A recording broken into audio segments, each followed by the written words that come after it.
سرجم دهات هرما کردستان بو محاسه یا سال 2022 زیادتر جه تریلیون و 100 میلیارد دیناران بوینه. به بریاره که مسرور بارزانی سروک حکومت هرما کردستانه. جه سرجم وی دهاتی بتنه 34 ساده بو هر دو پارزگهن سلیمانی و حلبجه و ایدارن گرمیان و راپرین هاتیه خرج کرن و 66 ساده بو هر دو پارزگهن حول رو دهوک هاتیه ترخان کرن.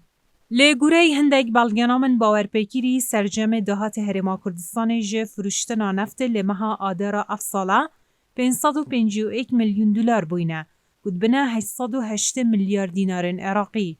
جوی دهاتی جیب تنه 279 میلیارد دینار بو پارزگهن سلیمانی و حلبجه و ایدارن گرمیان و راپرین هاتینه خرج کرن. لهم بروه 521 میلیارد دینار بو هر دو پارزگهن حوله رو دهو کاتینه ترخان کرن. اتمها آداره دا سرجم دهات نفت هرمه 300 میلیارد دینار بوینه و بتنه 100 میلیارد دینار بو پارزگهن سلیمانی و حلبجه و ایدارن گرمیان و راپرین هاتینه خرج کرن و تنبر جیدا 200 میلیارد دینار بو حوله رو دهو که هاتینه دان.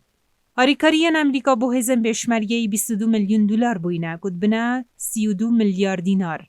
جوی پاره جیب تنه 9 میلیارد داینه سلیمانی و حلبجه و هر دو ایدارن گرمیان و راپرین و 23 میلیارد دینار جی داینه پارزگهن حوله رو دهو که.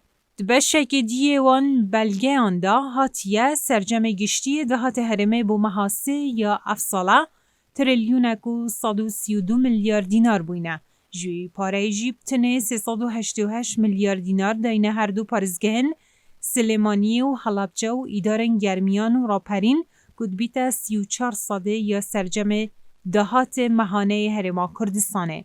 اتهمبر جیدا 744 میلیارد دینار بو حولر و دهو که هاتینه ترخان گرن گود بیتا 66 ساده یا سرجم دهات هرما کردستانه.